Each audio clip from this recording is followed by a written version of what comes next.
미국의 3월 구인 건수가 시장 전망치를 하회했습니다. 지난해 9월 이후 6개월 만에 최저치로 경기 불확실성 속에서 노동 수요가 줄고 트럼프 정책 불확실성도 영향을 준 것으로 보입니다. 이직률은 2.1%로 소폭 상승했지만 채용률은 541만 1000건으로 전월과 비슷했습니다. 미국 소비자 신뢰도가 4월에도 큰 폭으로 하락하며 경기 둔화에 대한 우려를 키웠습니다. 4월 소비자 신뢰지수는 86.0포인트로 코로나19 팬데믹 초기 이후 가장 낮은 수준입니다. 4월 기대지수는 54.4로 떨어지며 13년 만에 최저치를 기록했습니다. 경기 침체를 뜻하는 기준선 80을 크게 밑돌았습니다. 트럼프 대통령이 완성차에 중복 관세를 부과하지 않기로 했습니다. 자동차 관련 관세를 완화하는 동시에 부품에 대한 관세 부담을 줄이기 위한 조치도 함께 취할 예정이라고 로이터 통신은 전했습니다. 이번 조치에 전문가들은 완성차 가격 안정과 제조업 경쟁력 회복에 이목을 두고 있습니다.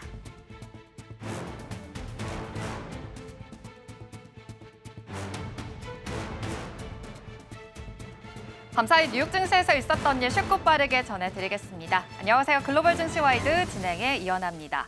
트럼프 대통령의 취임 100일을 맞이했습니다. 첫 번째 무역 합의가 있었다는 소식도 들려왔고요. 또 자동차 부품 관세에 대해서 일부 완화하겠다는 행정명령에 서명을 하기도 했습니다. 또 쏟아지는 경제 지표도 주목하셔야겠습니다. 네, 미중 협상은 아직이지만 그래도 주요 무역국들 간의 협상이 순조롭게 진행될 거라는 기대감 속에서 매수세가 붙었고요. 3대 지수는 모두 강세로 마감을 지었습니다. 자세한 마감 상황 살펴보시죠. 뉴욕 증시는 관세 정책의 향방에 촉각을 곤두세우는 한편 주요 기업들의 실적 발표 효과가 맞물리면서 상승세를 보였습니다. 다만 오름폭은 다소 제한적이었는데요. 먼저 기술주 중심의 나스닥 살펴보시면 오늘 0.55% 상승해줬고요. S&P 500 지수 0.58%, 다우존스 지수 역시 0.75%대 강보합권의 흐름 보여줬습니다. 이어서 살펴보도록 하겠습니다.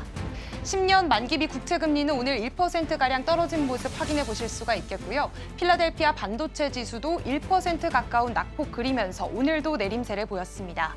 또 WTI 국제유가는 오펙 플러스의 증산 이슈에 트럼프발 관세 우려까지 겹치면서 오늘장 안에서 3%가량 떨어진 모습입니다.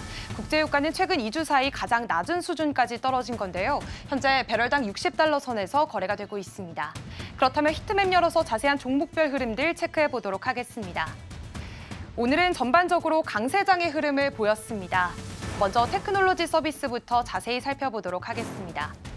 구글을 제외하고는 섹터 전반에 초록불이 켜져 있는 모습 확인해 보실 수가 있는데요. 먼저 넷플릭스는 신규 구독자 증가세 덕분에 1.3%가량 오름세 보여줬습니다. 또 세일즈포스와 오라클은 강보합권에서 거래를 마친 모습 확인해 보실 수가 있겠고요. 그리고 팔란티어도 1.2% 정도 상승, 그리고 IBM도 1.3%가량 상승해주는 모습 확인해 보실 수가 있겠습니다. 또 케이던스 디자인 시스템즈는 오늘장 안에서 6% 가까운 상승세를 기록하면서 장을 마쳤는데요. 이어서 다른 섹터들도 함께 살펴보도록 하겠습니다. 다음으로는 전자기술주 흐름 체크해 보겠습니다. 오늘 전자기술주는 비교적 혼조세가 두드러졌습니다. 브로드컴과 퀄컴은 오늘 0.5%가량 낙폭을 보였습니다. 그리고 AMD도 소폭이지만 오늘 약세를 보인 모습 확인해 보실 수가 있는데요. 0.34% 빠진 모습입니다. 그리고 마이크론은 어제에 이어서 오늘도 2% 넘게 밀리는 모습 확인해 보실 수가 있겠고요. 또 어제 인텔이나 보잉처럼 어제장에서 강세를 보였던 종목들 오늘 역시나 모두 하락했습니다. 한편 새 CEO를 맞은 인텔은 파운드리 내실 다지기에 집중을 하면서 화려한 신기술보다는 실질적인 경쟁력에 초점을 맞추겠다고 밝혔습니다. 오늘장에서는 RTX와 또 이 시스코 시스템즈가 소폭 상승을 했고요. 특히 아리스타 네트워크스는 3% 넘게 오르는 모습으로 강세를 보였습니다. 이어서 살펴보도록 하겠습니다. 오늘 금융주 쪽으로는 전반적으로 견조한 흐름을 보이고 있습니다. 또 대부분 강보합권에서 마감을 했지만 웰스파고는 2.4% 강세를 보였고요. 비자는 EPS가 시장 예상치를 상회하고 또 300억 달러 규모의 자사주 매입 승인 소식이 전해지면서 1% 넘게 오르는 모습 확인해 보실 수가 있겠습니다. 그렇다면 다음으로 다른 섹터들도 함께 살펴보시죠. 리테일 트레이드 쪽 한번 살펴보도록 하겠습니다. 리테일 트레이드는 오늘 월마트가 자국 내 생산 제품 지원 확대 계획을 발표하면서 강보합권의 흐름을 이어갔고요. 오늘 코스트코도 함께 강세를 기록한 하루였습니다. 월마트 0.86%, 코스트코는 1.3%가량 강세 실현했습니다. 그렇다면 다음으로 의료기술 섹터도 함께 자세히 살펴보도록 하겠습니다. 미국 암학회가 계속 진행 중인 가운데 오늘 장안에서 의료기술 섹터는 강한 모습을 보였습니다.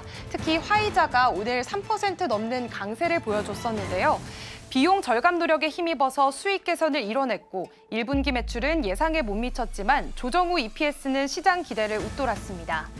한편 트럼프 행정부가 자동차와 부품에 대한 관세 부담을 완화할 계획이라고 알려지면서 오늘 자동차 관련주들에게는 호재가 됐습니다. 다만 제너럴모터스는 실적 예상치를 상회했지만 관세 여파를 고려해 연간 가이던스를 재검토하고 추가 자사주 매입 계획을 일시 보류한다고 밝혀 주가가 1% 가까이 밀렸는데요. 또 다음 섹터도 함께 살펴보도록 하겠습니다. 네, 다음 섹터 살펴보시면 오늘 유나이티드 헬스그룹은 소송 이슈에 휘말리면서 2% 넘게 하락하는 모습 보여줬고요. 또 에너지 미네랄 섹터도 오늘 장에서는 쉬어가는 흐름을 보였습니다. 이어서 M7 마감 상황도 살펴보도록 하겠습니다. 이번 주에는 M7 기업들의 실적 발표가 줄줄이 예정돼 있는데요. 30일에는 마이크로소프트와 메타 플랫폼스, 5월 1일에는 애플과 아마존의 실적 발표가 기다리고 있습니다. 이런 가운데 오늘 시장에서는 대부분 종목이 보합권에서 등락을 오가면서 희비가 엇갈렸는데요. 먼저 애플 살펴보시면 애플 오늘 0.51% 상승해서 211달러 선에서 거래가 됐습니다. 다음으로 엔비디아도 0.27% 강보합권의 흐름 보여주면서 109달러 선에서 거래가 된 모습도 포착해 보실 수가 있는데요. 엔비디아는 다가오는 실적 발표를 앞두고 투자자들의 관심을 모으고 있습니다. 또 차세대 AI 칩 블랙웰 울트라 생산 일정을 예정보다 앞당겨서 다음 달부터 본격 생산에 들어갈 예정인데요. 미국 정부가 중국 수출용 AI 칩까지 통제에 나서면서 매출 타격을 메우기 위해 일정을 서두르는 것으로 보입니다. 한편 미국의 수출 규제로 엔비디아의 중국향 AI 칩 공급이 막히면서 바이트댄스가 보유하던 GPU를 텐센트와 알리바바 같은 중국 빅테크 기업들이 서둘러 사들이고 있습니다. 이런 가운데 화웨이도 미국 의존도를 줄이기 위해서 자체 AI 칩 개발에 나섰는데요. 일부 성능은 엔비디아의 H100과 비슷할 걸로 기대가 되지만 전력 효율이나 생산 공정에서는 여전히 차이가 있다는 평가가 나오고 있습니다. 마이크로소프트도 오늘 장안에서 0.74% 강세 보여줬고요. 하지만 아마존닷컴은 0.17% 하락하면서 187달러 선에서 거래가 됐습니다. 아마존이 일부 상품 가격 옆에 관세 비용을 포시하려던 계획을 백악관의 강한 반발에 부딪혀 결국 철회했습니다. 정치적인 의도가 있다는 비판이 나오자 아마존은 해당 아이디어는 실행되지 않을 것이다 라고 선을 그었는데요. 한편 아마존은 일론 머스크의 스타링크에 맞서 첫 위성 27기를 성공적으로 발사하면서 저궤도 인터넷 사업 카이퍼를 본격적으로 시작했습니다. 앞으로 3,000개가 넘는 위성을 쏘아 올려서 수억 명에게 인터넷을 제공하겠다는 계획인데요. 아마존은 이 사업을 자사 네 번째 성장축으로 삼고 본격적인 우주통신 경쟁에 나서고 있습니다. 다음으로 살펴보시죠. 오늘 알파벳 0.28% 떨어진 모습입니다. 구글의 모회사 알파벳이 약 7조 2천억 원 규모의 회사채를 발행합니다. 지난 2020년 이후 5년 만인데요. 이번에는 유럽에서 처음으로 채권이 발행될 예정이라고 합니다. 발행 목적은 공개되지 않았지만 블룸버그는 자사주 매입 확대나 AI 투자 신호일 수 있다고 분석을 했습니다. 한편 최근 알파벳은 반독점법 위반 판결을 받으면서 기업 분할 가능성도 거론되고 있는데요. 실제 분할이 이뤄진다면 사업별로 더 큰 혁신과 가치 평가로 이어질지 시장에 이목이 쏠리고 있습니다. 메타 플랫폼스 오늘은 1% 가까운 상승세 보여줬고요. 이 메타가 챗 GPT와 경쟁할 독립형 인공지능 앱을 새롭게 선보인다고 밝히기도 했습니다. 이번 앱은 구글의 제미나이 그리고 일론 머스크의 그록처럼 텍스트 응답은 물론 이미지 생성까지 가능한 생성형 AI인데요. 이미 메타는 페이스북과 인스타그램, 왓츠앱 같은 주요 앱들의 AI 기능을 통합해왔고요. 저커버그 CEO는 메타 AI를 앞으로 10억 명이 쓰는 AI 비서로 만들겠다는 포부를 밝히기도 했습니다. 테슬라 오늘 장안에서 2%대 반등해주는 모습 보이면서 292달러에서 거래가 됐습니다. 테슬라가 드디어 첫 대형 전기 트럭인 세미의 본격 생산에 나섭니다. 올해 안에 초도 물량이 생산될 예정이고 내년부터는 연간 최대 5만 대까지 확대할 계획입니다. 부품 수입 문제와 관세 부담 때문에 한동안 늦춰졌던 프로젝트였는데 최근 무역 여건이 점차 나아지게 되면서 다시 속도를 내고 있습니다. 한편 일론 머스크는 수술용 로봇이 몇 년 안에 인간 외과의를 뛰어넘을 거라고 말하기도 했는데요. 그의 스타트업 뉴럴링크는 이미 루게릭병 환자에게 칩을 이식해서 의사소통에 성공하기도 했습니다. 여기에 테슬라의 휴머노이드 로봇 옵티머스도 양산 준비에 들어가면서 미래 기술 시장에서도 확실히 존재감을 키우고 있습니다. 다음으로는 글로벌 주요 이슈들 살펴보도록 하겠습니다. 미국 소비자들의 경제 심리가 4월에도 크게 악화된 것으로 나타났습니다. 미 경제조사기관 컨퍼런스 보드는 4월 소비자 신뢰 지수가 86을 기록했다고 29일 발표했습니다. 이는 지난달보다 7.9포인트 하락한 수치로 전문가 예상치였던 87.3도 밑돌았습니다. 이 지수는 실물 경제보다는 소비자들의 심리를 반영하는 선행 지표로 활용되는데요. 특히 향후 6개월에 대한 소비자들의 전망을 보여주는 기대 지수는 12.5포인트 급락한 54.4로 2011년 10월 이후 최저치를 기록했습니다. 컨퍼런스 보드는 사업 여건, 고용 전망, 미래 소득에 대한 기대가 모두 급격히 악화되며 비관론이 커졌다고 분석했습니다. 또한 미국 노동시장의 수요를 나타내는 구인 건수도 3월 기준 719만 건으로 집계돼 6개월 만에 최저치를 기록했습니다.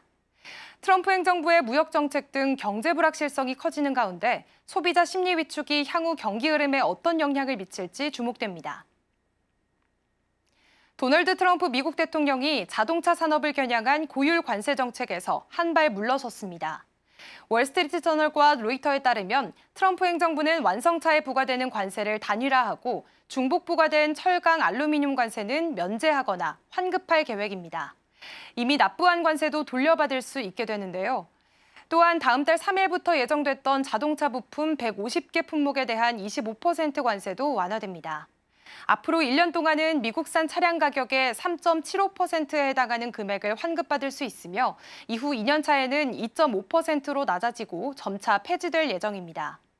트럼프 대통령은 이러한 정책을 현지 시간 29일 미시간 디트로이트에서 열리는 취임 100일 기념 행사 직전에 공식 발표할 것으로 알려졌습니다. 미시간은 자동차 산업이 중요한 대선 격전지로 이번 발표는 정치적 메시지로도 해석됩니다. 지금까지 글로벌 시황과 이슈 전해드렸습니다.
네, 글로벌 마켓 리뷰 본격적으로 시작하겠습니다. 오늘은 IS의 김태성 본부장과 함께합니다. 어서 오세요. 네, 안녕하세요. 네, 안녕하세요. 오늘 본부장님과 함께할 헤드라인부터 바로 만나보겠습니다. 오늘의 헤드라인은 트럼프 100일 요동치는 미국 증시 투자 전략은입니다. 네, 오늘 트럼프 대통령의 취임 100일을 맞이했습니다.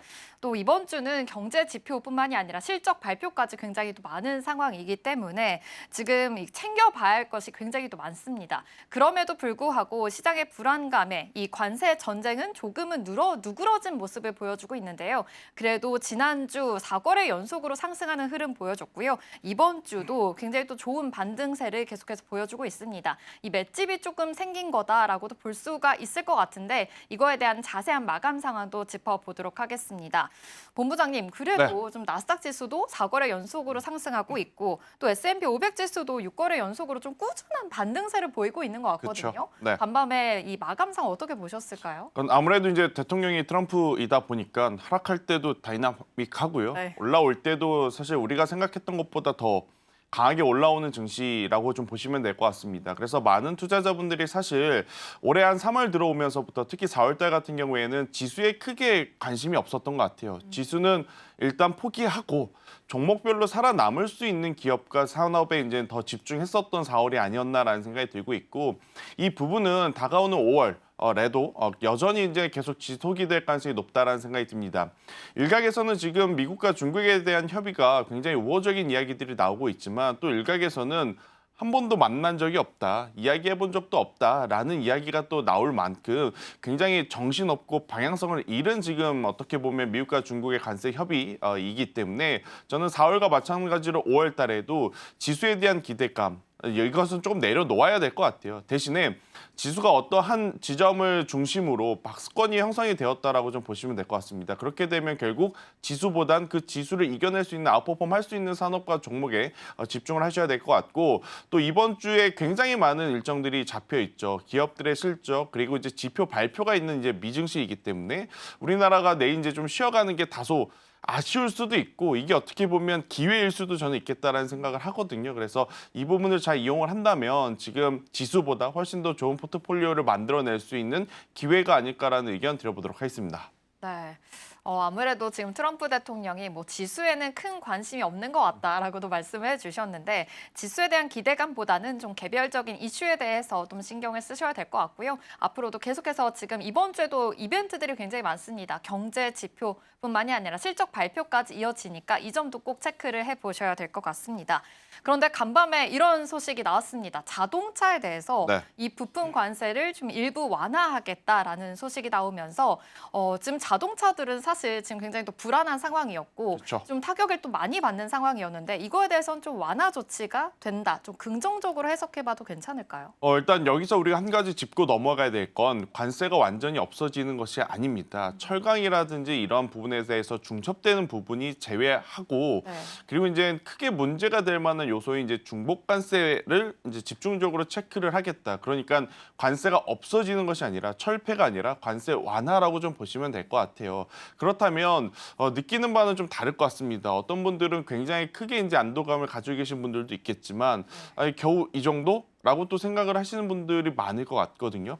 그러다 보니까 어제 미증시에서도 이런 부분들이 많이 반영이 되었던 것 같아요. 만약 관세 철폐로 갔다면 굉장히 많은 자동차 관련주들이 정말 좋은 시세를 냈겠지만 어제 심지어 GM 같은 경우에는 소폭 하락하는 모습을 보이면서 그리고 또 실적에 대한 가이던스를 내놓지 못했죠. 그러다 보니까 지금 관세도 관세이지만 당장의 실적 그리고 또 그것보다 더 중요한 건 향후의 가이던스에 대한 불확실성이 이미 많은 투자자분들 마음속에 불안감으로 자리를 잡은 그러한 상황이라서요. 굉장히 좋은 뉴스이긴 하나 덥석덥석 쫓아가기에는 굉장히 또 무리가 있을 수 있겠다라는 의견 한번 드려보도록 하겠고 그리고 이 뉴스에 우리나라 투자자분들이 잘 생각을 하셔야 될 것 같습니다. 일단 기준으로 보면 GM과 포드와 같은 미국 내 기업들에게는 유리한 어떤 모습 대신에 이제 우리나라 같은 기업 같은 경우에는 이걸 유리하다라고 지금 당장 볼 수는 없어요. 하지만 유리할 수도 있겠다라고 생각하는 건 뭐냐면 현대차 기아가 특히나 현대 정의선 회장이 지난달에 미국에 가서 수십조 원을 투자한다라는 이야기를 했기 때문에 이 부분이 우리나라 기업들에게는 좋을 수 있겠다 혹은 좋을 가능성이 높겠다라고 해석이 되는 부분이지 당장 좋다라고 결정 짓기에는 다소 무리가 있는 뉴스이기에 저는 자동차주들 같은 경우에는 지금 자동차 완성차 혹은 자동차 부품사 이렇게 이제 나눠서 보신다라고 하면 저는 완성차 기준으로 보셔야 하고 완성차 기준으로 또 보실 때 현대모비스와 현대위아트까지는 괜찮은데 저는 그 외의 종목군들은 다소 위험할 수 있지 않겠나라는 생각이 듭니다. 왜 그러느냐? 지금 결국 GM이 가장 중요한 키포인트를 오늘 보여준 것 같아요. 관세 아무리 잘 된다 하더라도 지금 당장 돈 못 벌면 주가는 못 올라간다라고 좀 보시면 될 것 같은데 지금 우리나라 현대차, 기아도 마찬가지입니다. 작년과 재작년에 계속해서 피크아웃 우려를 판매 데이터를 돌파를 하면서 지금까지 끌고 온 주가였었거든요. 작년 2분기, 3분기까지. 하지만 그 이외에 판매량에 대한 어떤 속도에 대한 저조한 모습들. 근데 여기에 지금 관세까지 이제 붙은 상황이라서 결국 판매량이 회복이 된다 하더라도 관세 이후에 실적을 확인을 하고 좀 투자를 하겠다라는 분들이 많을 것 같아요. 그래서 자동차주들은 조금은 저는 선택적으로 보수적으로 보셔야 되지 않겠는가라는 의견 드려보도록 하겠습니다. 네. 간밤에 이 자동차 부품 관세를 좀 일부를 2년간 한시적으로 면제한다라는 행정명령에 지금 서명을 한 상황입니다.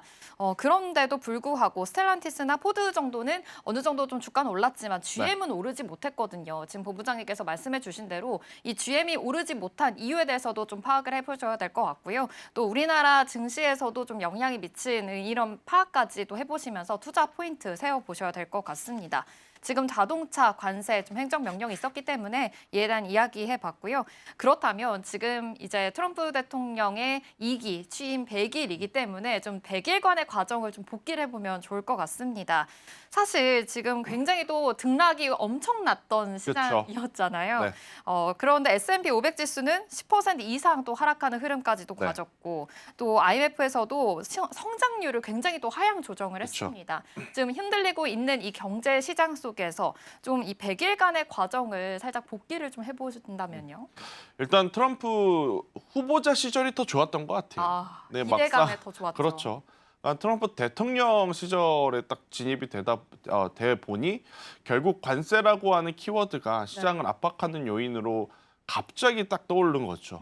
우리가 대통령 후보자 시절에 어떤 이야기를 했었냐면 1기 때를 겪었기 때문에 만반의 준비를 할 수 있고 또 1기보다는 더 유연하게 그리고 이제 더 어떻게 보면 적극적으로 긍정적으로 좀 해결해 나갈 수 있는 방법들이 많지 않겠는가라는 생각을 했었는데 결국 트럼프는 트럼프였던 것 같습니다. 그는 그대로 자기가 하고자 했던 일들을 과감 없이 지금 이야기를 하면서 정말 힘든 4월 달이 아니었나라는 생각이 들어요.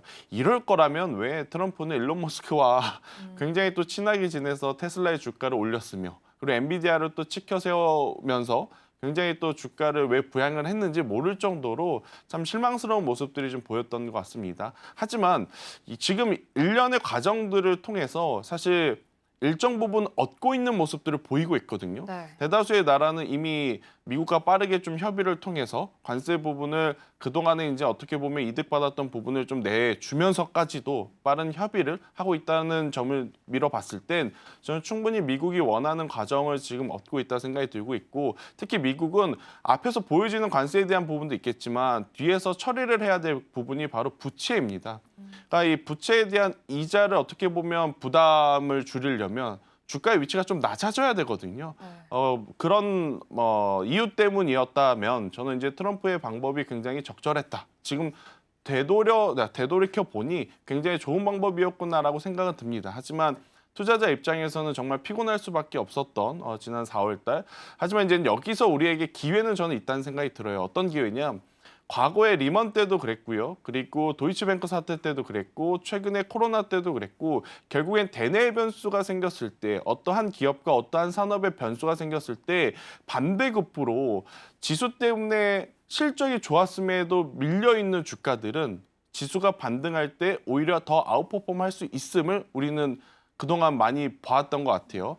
대표적으로 1월, 2월, 3월 달 우리나라 시장 기준으로 보면 방산, 조선, 그리고 화장품주 이렇게 좀 꼽을 수 있을 것 같거든요. 그러니까 대내의 변수에도 실적이 좋았던 펀더멘탈이 흔들리지 않고 숫자가 여전히 찍히는 기업들이라면 저는 충분히 기회로 삼는 것이 맞지 않겠는가. 대신에 상대가 트럼프다라는 관점에서 보면 과거에 하나의 종목을 10주씩 샀다.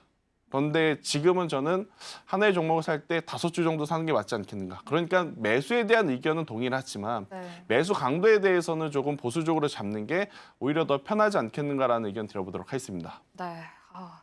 아무래도 트럼프 대통령이 우린 1기를 지나고 2기를 다시 맞이하게 됐지만 역시나 이 불안정한 상황은 여전한 상황인 거고 또 증시 자체는 지금 힘이 많이 딸리고 있기 때문에 이거에 대해서는 좀 공격적인 투자보다는 좀 보수적인 투자 입장도 내주셨습니다.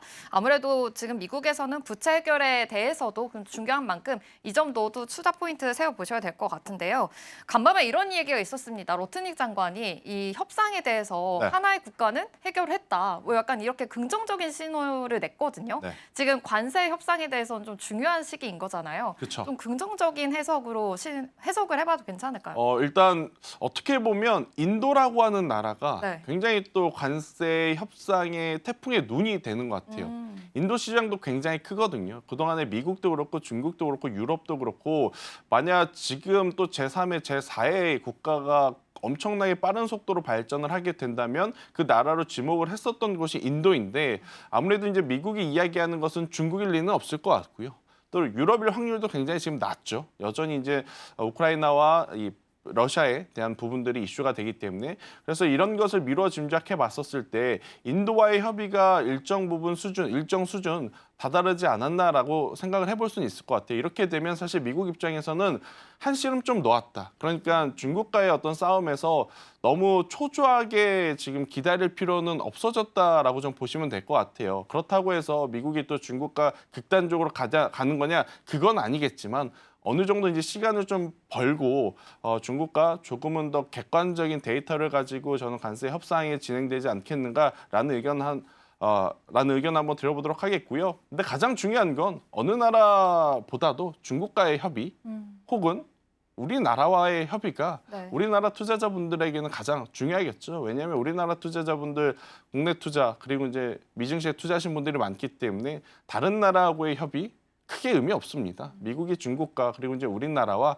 언제 어느 정도의 협상을 하는지 여부가 더 중요하지 않겠는가라는 의견 드려보도록 하겠습니다. 네, 지금 또 협상 과정에 있는 상황이기 때문에 이 점도 계속해서 뉴스 팔로업 하실 필요가 있을 것 같습니다. 이번 주가 또 경제 지표 발표도 많고 실적에 대한 발표도 많기 때문에 체크해야 할 사항들이 굉장히 많은데 일단은 이번 주에 1분기 GDP, 또 4월 고용 보고서, 뭐 PC 지표까지도 나옵니다. 또 간밤에는 이 구인 건수도 시장 전망치를 하회했다라는 소식도 나왔고 사실 경제 지표가 그렇게 좋게 나오진 않고 있는 것 같습니다. 좀 이거에 봤을 때 좀 시장에 어떠한 영향을 미칠 수 있는지 좀 분석을 해볼 필요가 있을 것 같아요. 그러니까 이게 어떻게 해석하느냐에 따라서 한 끗 차이인 것 같아요. 이걸 가지고 이렇게 되면 지금 트럼프가 조금은 더 빠르게 중국과의 협상에 나설 수 있겠다라고 긍정적으로 보신 분들도 있겠죠. 그런데 반대로 지금 이 사태가 중장기적으로 장기화된다면 또 중국 같은 경우에는 지금 서두를 필요가 없거든요. 그렇게 되었을 때 미국이 먼저 힘들어질 수도 있겠다라고 또 부정적으로 생각하시는 분들이 많을 수밖에 없는 지표인 것 같아요. 그럼에도 불구하고 지금 앞서 앵커님께서 이야기 주셨다시피 지난주 후반부부터 오늘 아침까지 미증시는 강하게 리바운딩이 좀 나오고 있는 상황이라는 것을 좀 짐작을 해보면 지금은 지표보다는 결국 투자의 심리가 좀 먼저이지 않을까라는 생각이 들고 있고 지표 대비 굉장히 많은 종목군들과 지수가 선반영이 되었다고 평가를 하는 분들이 많더라고요. 그래서 저는 크게 걱정하실 필요는 없지 않겠는가라는 의견. 우리가 이제 연휴 쉬고 온 그 사이에 일정 부분 미국과 중국이 잘 협상이 됐다는 뉴스만 나오게 되면 사실 지표는 지금은 크게 의미 없지 않겠는가라는 의견 드려보도록 하겠습니다. 역시 이 미중 협상의 결과가 또 굉장히 중요할 것으로 보입니다. 그렇다면 실적 발표 이야기도 안 할 수가 없을 것 같은데 일단 오는 30일에는 마이크로소프트와 메타가 나오고요. 1일에는 애플과 아마존 실적이 발표가 될 또 예정입니다. 지금 사실 애플은 지금 실적에 대한 우려도 있는 상황입니다. 또 중국에 대해서 보복 관세로 인해서 지금 굉장히 타격을 받을 것이다. 아이폰 가격도 굉장히 많이 오를 것이다. 이런 이야기가 나오고 있잖아요. 좀 이거에 대해서는 어떻게 좀 저희가 대응을 해볼 수가 있을까요? 일단 저는 개인적인 생각이지만 오늘 저녁과 내일 나올 수 있는 대다수의 빅테크 기업들의 실적은 크게 걱정할 필요는 없다는 생각이 들어요. 왜 그러느냐? 관세가 조금 더 심화가 될 가능성이 높다 생각이 들어서 미리 물건들을 당겨받은 부분들이 있기 때문에 지금 당장의 실적은 크게 흔들리지 않을 가능성이 높다. 대신에 간밤에 이제 미증시에서 GM이 가이던스를 제시 못한 것처럼 만약 애플도 아마존도 메타도 가이던스를 제시 못한다면 시장에서는 굉장히 또 심각하게 받아들일 가능성이 높거든요. 그래서 여러분들이 오늘과 내일 사이에 보실 부분은 일단 첫 번째 당연히 실적에 대한 숫자, 특히 그 숫자 안에서도 우리가 주당 순이익이라고 하는 EPS에 대한 체크를 좀 하셔야 될 것 같고 두 번째로는 가이던스를 내놓았는지 안 내놓았는지를 꼭 체크를 하실 필요는 있을 것 같습니다. 그리고 내놓았다라고 하면 저는 오히려 애플은 역이용해봐도 괜찮지 않겠는가라는 생각이 드는 게 결국 이번에 관세 전쟁에서 가장 크게 피해를 본 기업을 두 기업 뽑으라고 하면 저는 첫 번째로는 엔비디아일 것 같고 네. 두 번째로는 애플이 아닐까라는 생각이 들어요. 주가적인 관점에서도 그렇고 투심적인 관점에서도 그렇고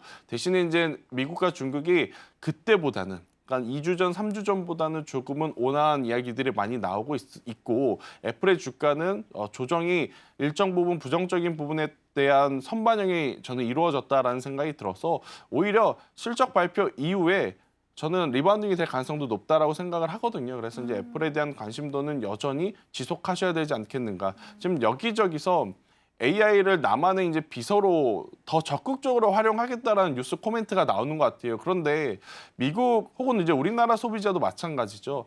지금 AI를 조금 더 이제 활용을 하려면 결국 PC 버전에서 모바일 버전으로 넘어와야 되고 네. 또 모바일하면 우리나라의 갤럭시와 미국의 아이폰이 당연히 이제 디바이스로서 가장 선두에 있기 때문에 애플 걱정은 안 하시는 게 좋지 않겠는가라는 의견 드려보도록 하겠습니다. 좀 적극적인 긍정적인 이야기 또 해주셨습니다. 그렇다면 지금 엔비디아 이야기도 짧게 해주셨는데 지금 하웨이에서 발표한 그 고성능 AI 칩이 또 그렇죠. 문제인 거잖아요. 엔비디아는 어떤 관점으로 바라보면 좋을까요?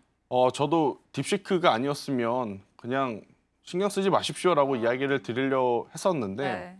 딥시크가 지금 완전히 판도를 바꿔버리는 상황이잖아요. 그래서 하웨이에서 나온다는 칩에 대한 부분도 그냥 가볍게 여겨서는 안 될 것 같아요. 물론 기술적으로 더 우세한 것은 엔비디아의 고성능 칩일 가능성이 높고 또 이 화웨이에 대한 칩 개발 이야기 때문에 최근에 엔비디아에서 무슨 이야기를 했냐면 블랙웰 아키텍처를 통해서 만들어내는 최첨단 칩에 대한 일정을 최대한 앞당기겠다라는 이야기를 했었거든요. 그래서 이제 화웨이에서 굉장히 좋은 칩을 만든다 하더라도 저는 여전히 시장의 우위는 엔비디아에 있지 않겠는가라는 생각이 들지만 지금 시장에서는 만약 정말로 화웨이가 이야기한 대로 고성능 칩이 성능이 입증이 된다면 아무래도 이 부분은 엔비디아에게는 좀 부정적일 수밖에 없고 반대로 우리나라 반도체주 중에 반도체 장비주들, 네. 특히나 중국 포션이 많은 기업들은 오히려 기회가 될 가능성이 높은 거죠. 대표적으로 이제 주성 엔지니어링 이런 기업들이 저는 이번에 기회로 또 삼아 볼 만한 뉴스가 나오는 것이 아니겠는가라는 의견 한번 드려보도록 하겠습니다. 네, 좋습니다. 좀 아무래도 이 화웨이 AI 칩에 대해서는 조금 우려감이 있기 때문에 이 점은 계속 관망세로 지켜보셔야 할 것 같습니다. 그럼 마지막으로 네. 지금 이번 주는 경제 지표도 있고 지금 실적 발표도 있기 때문에 약간의 투자 포인트를 세워본다면요? 일단 저는 적극적으로 여러분들이 보고 계시는 종목이 있다면 매수를 해도 괜찮다 생각을 합니다. 단 미증시와 국내 증시를 좀 별개로 봐야 되겠죠. 네. 미증시 같은 경우에는 실적 발표를 앞둔 기업을 미리 사기보단 실적 발표 이후에 사는 것이 맞다. 그러니까 애플을 이 방송을 보시고 그렇게 좋단 말이에요. 그럼 시간 내에서 매수를 해야지가 아니라 오늘 내일 기다렸다가 실적 발표 이후의 변동성을 보고 하락보다는 상승 변동성을 보인다면 저는 그들을 좀 쫓아가는 게 맞지 않겠는가라는 의견 한번 드려보도록 하겠고요. 국내 증시에 투자하신 분들 같은 경우에는 저는 여전히 대형주 위주로 먼저 체크를 하자. 반도체는 삼성전자, SK 하이닉스 쪽, 그리고 제약바이오는 삼성 바이오로직스, 알테오젠 쪽 이런 식으로 해당 섹터에 큰 굵직굵직한 종목을 좀 보시는 게 맞지 않겠는가. 물론 하루에 굉장히 많은 테마가 형성이 되면서 20% 혹은 이제 상한가 가는 종목군들이 많으면 포모 현상에 시달릴 수는 있을 것 같은데 잘못 들어갔을 때를 꼭 생각을 하셨으면 좋겠다는 의견 드리겠습니다. 네.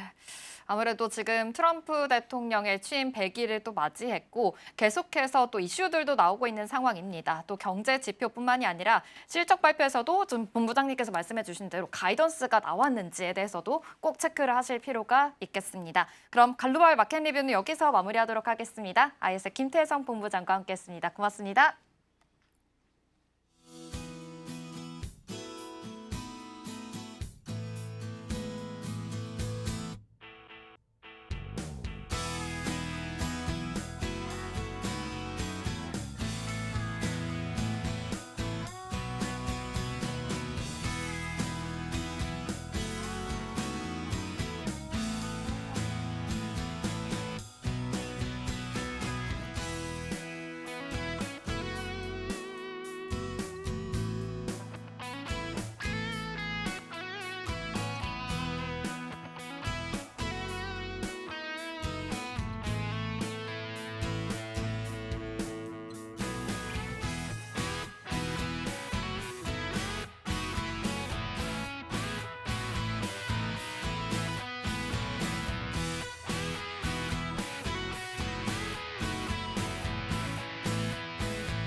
오늘 아침 코인 시황과 이슈 분석, 거기에 코인 지식 한 스푼까지 얻어가는 시간 코인 라이브. 먼저 코인 한 스푼으로 열어보겠습니다. 요즘은 개인이 비트코인에 투자하는 건 이제 꽤 익숙한 풍경이 됐습니다. 그런데 국가가 비트코인을 법정화폐로 만든다? 이건 정말 쉽게 상상하기 어려운 일인데요. 하지만 그 상상을 현실로 만든 나라가 있습니다. 바로 중미의 엘살바도르입니다. 2021년 9월 엘살바도르는 세계 최초로 비트코인을 공식 화폐로 인정하고 앞으로는 현금 대신 코인으로 모든 걸 살 수 있는 나라를 만들겠다, 이렇게 대담한 선언을 했습니다.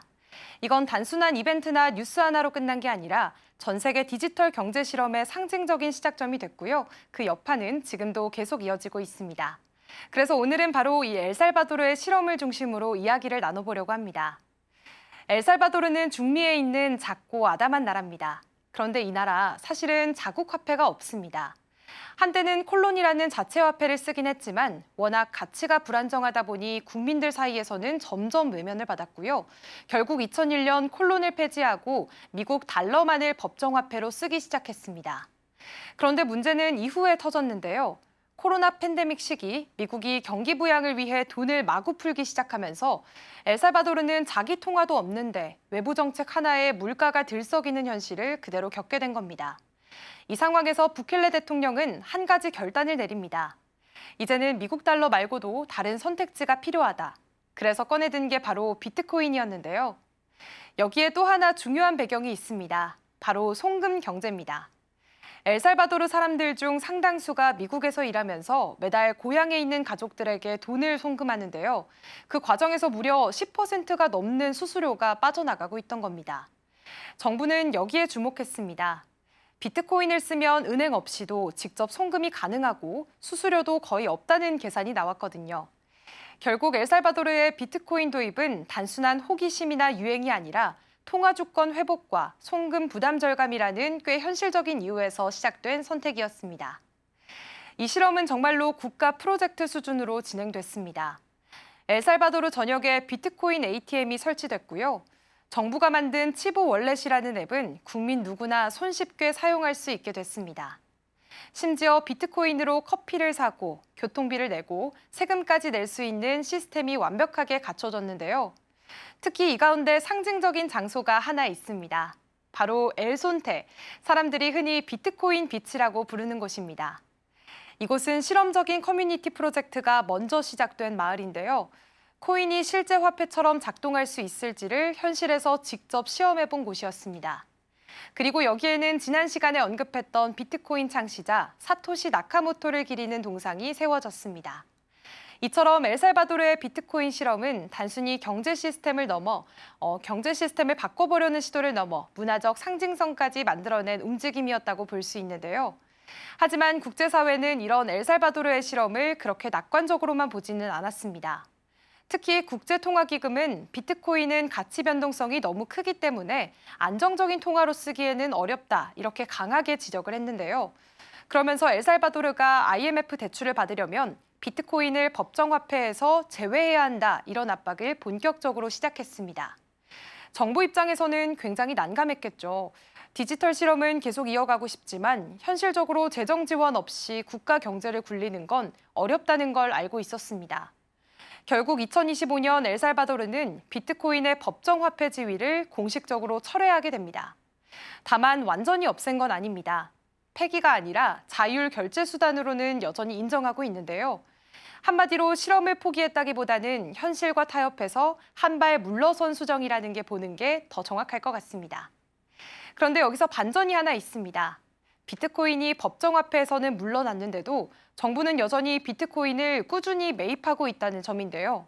부켈레 대통령은 지금도 매일 1비트코인씩 매입을 이어가겠다는 입장을 고수하고 있고요.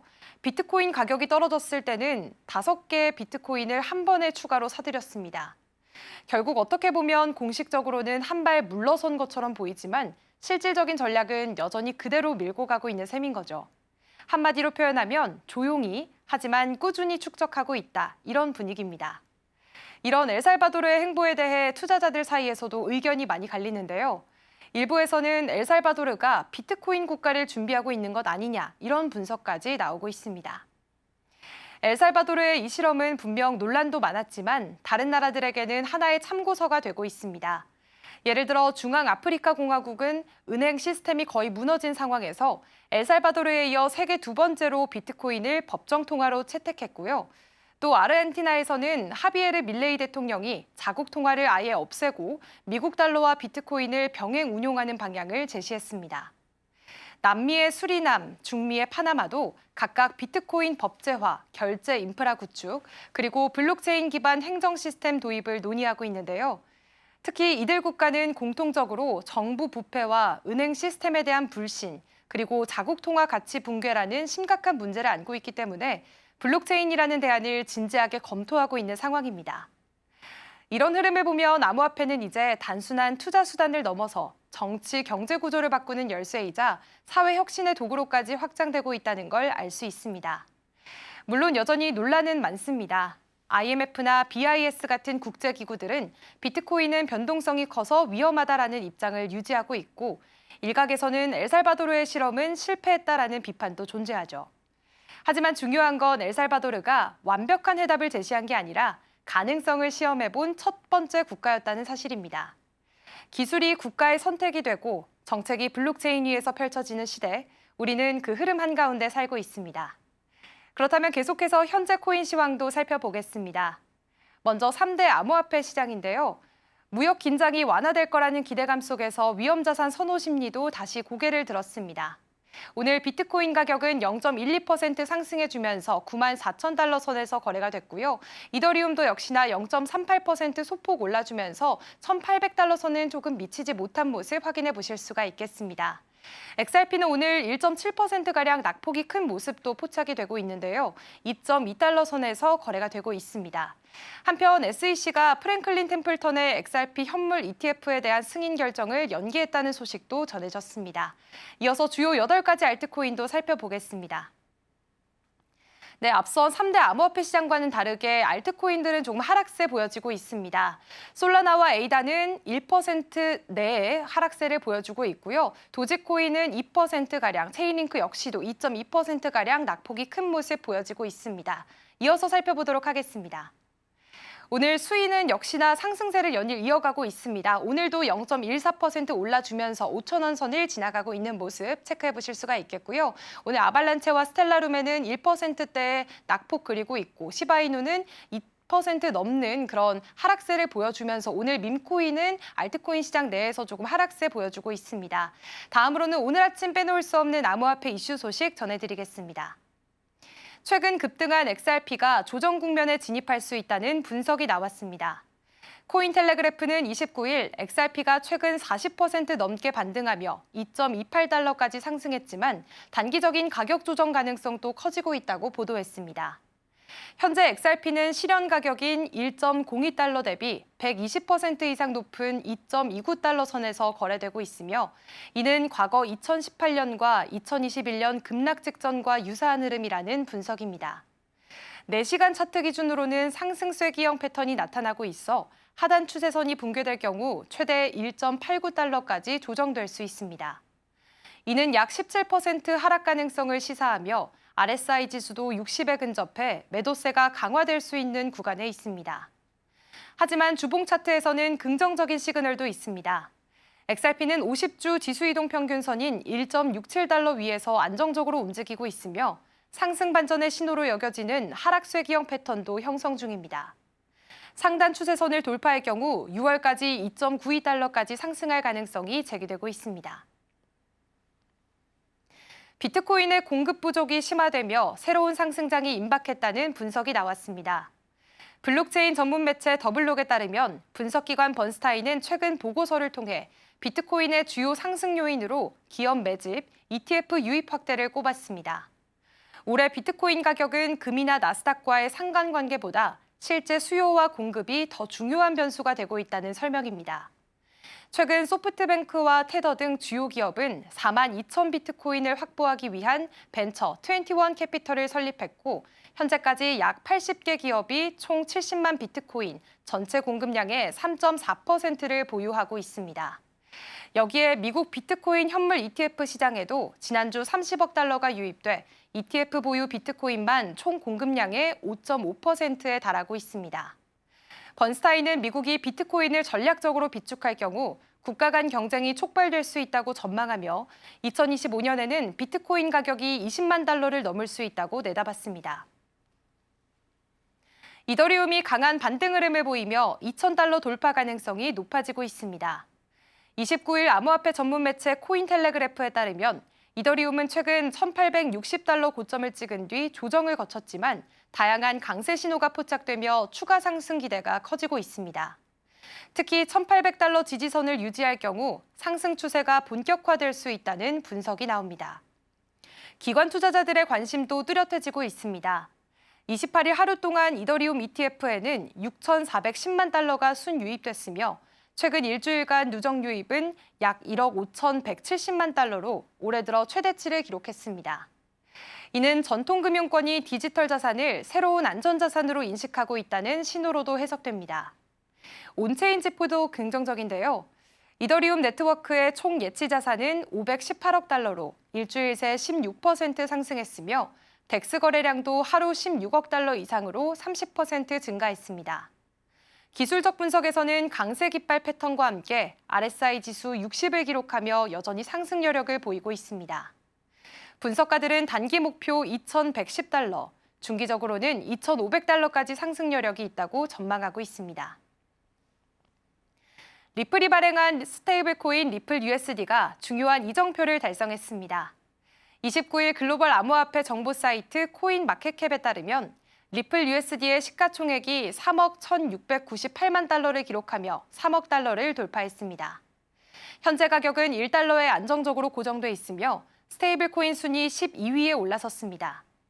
비록 보유자 수는 아직 많지 않지만 유통량 대비 거래량 비율이 12%를 넘어 활발한 거래가 이뤄지고 있는데요. 리플 USD는 발행량 제한이 없는 구조로 시장 수요에 맞춰 유연하게 공급이 조절됩니다. 이를 통해 1대1 달러 패깅을 유지하면서도 확장성과 유동성을 확보할 수 있어 주목을 받고 있습니다. 리플은 리플 USD를 장기 전략의 핵심으로 삼고 있으며 앞으로 2조 8천 달러 규모로 예상되는 글로벌 스테이블 코인 시장 공략에 나설 계획입니다. 또한 XRP 레저 기반의 디파이 생태계에서도 리플 USD의 활용 가능성이 커지고 있어서 XRP 수요 증가도 기대되고 있습니다. 전문가들은 이번 기록을 리플이 글로벌 금융 인프라 핵심 기업으로 성장하고 있다는 신호로 분석했습니다. 도지코인이 기술적 지표상 주요 지지선을 회복하면서 사상 최고가 재도전 가능성이 제기되고 있습니다. 암호화폐 전문 매체 뉴스 비트코인에 따르면 애널리스트 알리 마르티네즈는 도지코인이 상승 채널 내 움직임을 지속해왔으며 현재 중요한 지지선 근처에 있다고 분석했습니다. 특히 월간 종가 기준 0.2달러를 돌파할 경우 강한 매수세 유입과 함께 최고가인 0.74달러까지 상승할 여지가 있다는 전망이 나왔습니다. 현재 도지코인은 0.1813달러에서 거래 중이며 최근 몇 달보다 뚜렷한 상승 모멘텀을 보이고 있습니다. 온체인 활동은 다소 낮은 수준이지만 MVRV 비율이 27%대로 추가 상승 여력도 기대됩니다. 공급 측면에서도 도지코인의 희소성을 나타내는 스톡투플로우 지표가 상승하고 있으며 바이낸스 선물 시장에서는 투자자 71% 이상이 롱 포지션에 베팅하고 있어 시장의 기대감이 고조되고 있습니다. 다만 포지션 쏠림에 따른 변동성에는 주의가 필요하다는 지적도 있습니다. 지금까지 코인라이브였습니다.